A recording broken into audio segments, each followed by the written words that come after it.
नमः शिवाय। हर हर महादेव। बजरंगबली बाबा हनुमान का आशीर्वाद सभी पे ही बना रहे। प्रयागराज के लेटे हुए बड़े हनुमान जी की कथा विविध जन श्रुतियों एवं कपोल कल्पित तथा मन गढ़ंत कथाओं के आधार पर नित नई कहानियां खड़ी होती रहती है। इनमें से कुछ तो सत्य होती है, किंतु कुछ का तो कोई आधार ही नहीं होता है। यही बात इलाहाबाद में प्रयागराज क्षेत्र के संगम तट पर स्थित पुराण प्रसिद्ध लेटे हुए हनुमान जी के विषय में है। ये मंदिर धरती का एकमात्र मंदिर है जिसका विवरण पुराणों में विशद रूप से प्राप्त होता है। यही एकमात्र ऐसा मंदिर है जहां हनुमान जी के लेटे हुए रूप का विवरण मिलता है। अब आजकल तो अनेक मंदिर बन गए हैं जहां हनुमान जी को लेटा हुआ दर्शाया गया है। संभवतः महाराष्ट्र के औरंगाबाद के समीप महेशमल में बना लेटे हुए हनुमान जी का विशाल मंदिर भी इसी श्रेणी में आता है। अस्तु जो भी हो, पुराणों में एक ही लेटे हुए हनुमान जी के मंदिर का विवरण प्राप्त होता है। वह प्रयाग क्षेत्र के संगम तट पर स्थित इलाहाबाद के बड़े हनुमान जी का मंदिर ही है। लेटे हुए हनुमान जी की प्रचलित कथा। जो प्रचलित कथा इस लेटे हुए हनुमान जी के मंदिर के विषय में प्राप्त होती है वो ये है कि एक बार एक व्यापारी हनुमान जी की भव्य मूर्ति लेकर जल मार्ग से चला आ रहा था। वह हनुमान जी का परम भक्त था। जब वह अपने नाव लिए प्रयाग के समीप पहुंचा तो उसकी नाव धीरे धीरे भारी होने लगी तथा संगम के नजदीक पहुंचकर यमुना जी के जल में डूब गई। कालांतर में कुछ समय बाद जब यमुना जी के जल की धारा ने कुछ राह बदली तो वो मूर्ति दिखाई पड़ी। उस समय मुसलमान शासक अकबर का शासन चल रहा था।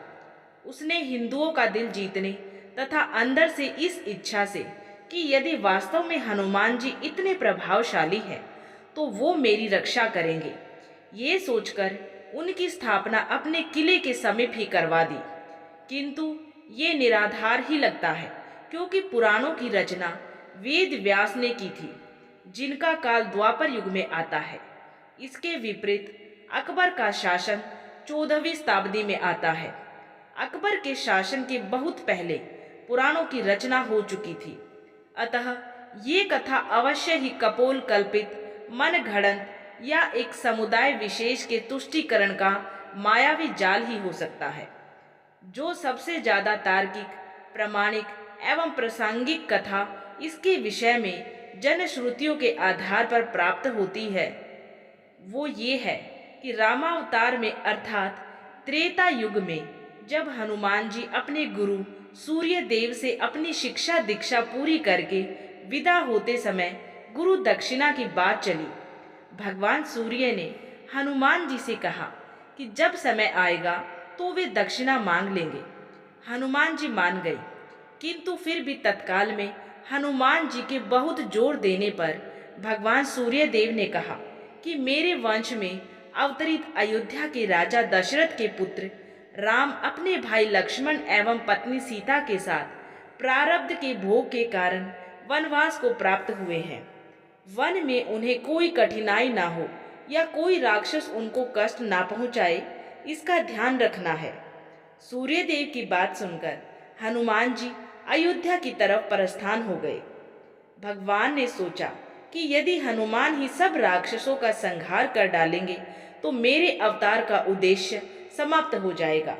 अतः उन्होंने माया को प्रेरित किया कि हनुमान को घोर निद्रा में डाल दो। भगवान का आदेश प्राप्त करके माया उधर चली जिस तरफ से हनुमान जी आ रहे थे। इधर हनुमान जी जब चलते हुए गंगा के तट पर पहुंचे तब तक भगवान सूर्य अस्त हो गए। हनुमान जी ने माता गंगा को प्रणाम किया तथा रात में नदी नहीं लांघते, ये सोचकर गंगा के तट पर ही रात व्यतीत करने का निर्णय लिया। हनुमान जी के हृदय में अपने गुरु की आज्ञा पालन का संदेश घुमड़ रहा था। उन्हें नींद भी नहीं आ रही थी, अतः वो आसन लगाकर ध्यानस्थ हो विचार मग्न हो गई। इधर माया ने जब उन्हें ध्यानस्थ देखा तो वो डर गई, क्योंकि यदि प्रातः काल हो गया तो हनुमान जी अयोध्या पहुंच जाएंगे तथा प्रण के दृढ़ निश्चयी हनुमान जी अपना कार्य प्रारंभ कर देंगे। अचानक हनुमान जी का ध्यान टूटा। उन्होंने सोचा, क्यों न रात सत्संग में बिताई जाए। ये सोचकर वह ऋषि भारद्वाज के आश्रम की तरफ चल पड़े। अब माया और भी निराश हो गई। हनुमान जी भारद्वाज ऋषि के आश्रम पहुंचे। वहां वेद पुराण का व्याख्यान चल रहा था। हनुमान जी वहीं बैठकर कथा सुनने लगे। कथा में भारद्वाज ऋषि ने बताया कि कल यहाँ पर जगत के स्वामी तथा अयोध्या नरेश दशरथ के पुत्र के रूप में अवतरित भगवान राम गंगा को पार कर पहुँचने वाले हैं। हनुमान जी प्रसन्न हो गए। अभी उन्होंने गंगा पार कर अयोध्या जाने का विचार त्याग दिया तथा वही संगम के तट पर ही रहकर भगवान श्री राम की प्रतीक्षा करने का निर्णय लिया। रात्रिकालीन आवश्यक कार्यों को पूरा करके हनुमान जी वही संगम के तट पर लेट गए। उन्हें नींद आ गई। इधर माया को अवसर मिला। उसने हनुमान जी को धर दबोचा। हनुमान जी घोर निद्रा में चले गए। इधर भगवान श्री राम गंगा पार कर प्रयाग पहुंचे। उन्होंने हनुमान जी को सोते हुए देखा तथा उनको ये वरदान दिया कि इस सोए हुए हनुमान जी की मूर्ति के जो दर्शन करेगा उसे बिना किसी प्रयास के मेरी कृपा प्राप्त होगी। उस व्यक्ति को किसी तरह के भूत प्रेत या धोखा षड्यंत्र आदि का शिकार नहीं होना पड़ेगा। उसके सारे शत्रु स्वतः ही परास्त हो जाएंगे।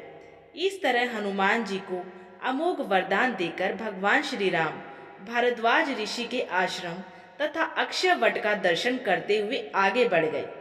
ये वरदान आज अक्षरश सत्य हो रहा है। इस पुराण प्रसिद्ध सिद्ध हनुमान मंदिर का दर्शन निश्चित ही समस्त बाधा, कष्ट, अरिष्ट आदि को शांत करता है। इधर प्रातःकाल जब गंगा देवी ने देखा कि एक प्राणी उनकी तरफ ही पांव फैलाकर सो रहा है, तो उन्होंने अपने आप को अपमानित महसूस करते हुए हनुमान जी को डुबो दिया। सूर्य देव ने जब प्रातःकाल अपने शिष्य हनुमान जी की दशा देखी तो उन्होंने गंगा को शाप दिया कि तुम्हारा हृदय मैला है, जो अज्ञानतावश तूने एक सीधे साधे प्राणी को दंड दिया। तेरा सम्मान करते हुए हनुमान ने रात में तुम्हारे ऊपर से होकर गुजरना अच्छा नहीं समझा और तुम दुर्बुद्धि उसे शाप दे बैठी। जा, आज से तू प्राणियों के मरे शरीर एवं गंदगी ढोने वाली हो जाओ। गंगा नदी के दूषित होने से संसार के समस्त देव संबंधी एवं शुभ कार्य बाधित होने लगे। तब समस्त देवताओं ने मिलकर भगवान सूर्य देव की पूजा अर्चना की। तब भगवान सूर्य देव ने कहा कि जा गंगे, तेरे जल के ऊपर मेरी किरणों के पड़ते ही तुम्हारे जल की पवित्रता बढ़ जाएगी तथा तुम्हारे जल से मेरा किया गया सतवन पूजन कोटि गुना फल देने वाला होगा। भगवान सूर्य के कहने पर गंगा ने कहा कि हनुमान चतुर्मास व्यतीत होते ही पुनः भगवान श्री राम की सेवा में उपस्थित हो जाएंगे। तब तक हनुमान जी किष्किंधा पर्वत पर सुग्रीव की सेना में लगे रहे। चतुर्मास बीतने पर भगवान श्री राम माता सीता की खोज करते हुए किष्किंधा पर्वत पर पहुँचे। वहाँ पर उनकी मुलाकात भगवान श्री राम से हुई। अस्तु कालांतर में मुगल शासन के दौरान अकबर के समय में जब बादशाह अकबर ने उस सिद्ध तपोभूमि को अपने किले के रूप में परिवर्तित करना प्रारंभ किया, तब उसकी दीवार की ही सीध में सोए हुए हनुमान का मंदिर पड़ गया। उसने तत्कालीन हिंदू धर्म गुरुओं एवं पंडितों को रुपये पैसे का लोभ देकर तथा डरा धमकाकर उस सोए हुए हनुमान जी के मंदिर को अन्यत्र स्थापित करवाने के लिए राजी किया। हनुमान जी की मूर्ति की खुदाई होने लगी। जब समूची मूर्ति की खुदाई नीचे से कर ली गई, तब उसे उठाया जाने लगा। जब लगातार कोशिश के बावजूद भी मूर्ति नहीं उठी, तब उसे भारी सामान उठाने वाली मशीन से उठाने की कोशिश की जाने लगी। जो जो उस मूर्ति को उठाने की कोशिश की गई, वैसे वैसे मूर्ति और भी नीचे धंसती चली गई।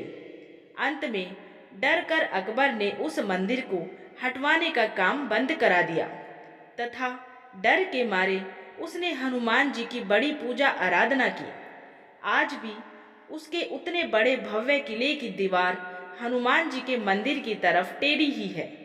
यहाँ स्थापित हनुमान जी की अनूठी प्रतिमा को प्रयाग का कोतवाल होने का दर्जा भी हासिल है। आमतौर पर जहाँ दूसरे मंदिरों में प्रतिमाएं सीधी खड़ी होती हैं, वहीं इस मंदिर में लेटे हुए बजरंगबली की पूजा होती है। एक मान्यता और है इस मंदिर के बारे में। इस मान्यता के पीछे राम भक्त हनुमान के पुनर्जन्म की कथा जुड़ी हुई है। पौराणिक कथाओं के मुताबिक लंका विजय के बाद भगवान श्री राम जब संगम स्नान कर भारद्वाज ऋषि से आशीर्वाद लेने प्रयागराज आए, तो उनके सबसे प्रिय भक्त श्री हनुमान जी इसी जगह पर शारीरिक कष्ट से पीड़ित होकर मूर्छित हो मरणासन अवस्था में पहुंच गए थे। तो मां जानकी ने इसी जगह पर उन्हें अपना सिंदूर देकर नया जीवन और हमेशा आरोग्य व चिरायु रहने का आशीर्वाद देते हुए कहा कि जो भी इस त्रिवेणी तट पर संगम स्नान पर आएगा, उसको संगम स्नान का असली फल तभी मिलेगा जब वह हनुमान जी के दर्शन करेगा। मां जानकी द्वारा सिंदूर से जीवन देने की वजह से ही बजरंगबली को सिंदूर चढ़ाए जाने की परंपरा है। संगम पर आने वाले हर एक श्रद्धालु यहाँ सिंदूर चढ़ाने और हनुमान जी के दर्शन को जरूर पहुँचता है। बजरंगबली के लेटे हुए मंदिर में पूजा अर्चना के लिए यूं तो हर रोज ही देश के कोने कोने से हजारों भक्त आते हैं, लेकिन मंदिर के महंत के अनुसार राष्ट्रपिता महात्मा गांधी के साथ साथ पंडित नेहरू, इंदिरा गांधी, राजीव गांधी, सरदार वल्लभ भाई पटेल और चंद्रशेखर आजाद जैसे तमाम विभूतियों ने अपने सर को यहाँ झुकाया, पूजन किया और अपने लिए और अपने देश के लिए मनोकामना मांगी। यह कहा जाता है कि यहाँ मांगी गई मनोकामना अक्सर पूरी होती है।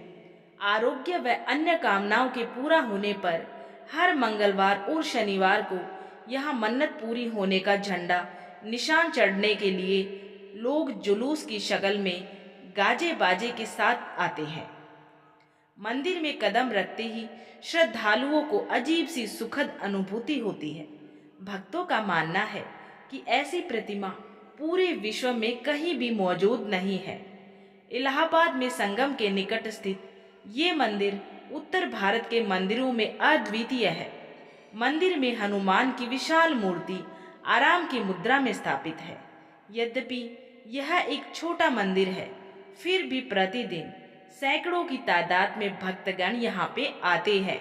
बोलिए बजरंगबली बाबा हनुमान की जय। संकट मोचन हरता बजरंगबली बाबा हनुमान सबके संकट हरे। अगर आप सभी को लेटे हुए बड़े हनुमान जी की कथा अच्छी लगी है तो हनुमान बाबा की इस कथा को, इस वीडियो को लाइक जरूर करें और ऐसी ही धार्मिक कथाएं और जानकारी सुनने के लिए हमारे चैनल शिव राम कथाएं को सब्सक्राइब जरूर करें और कमेंट बॉक्स में जय बजरंगबली बाबा हनुमान जरूर लिखें।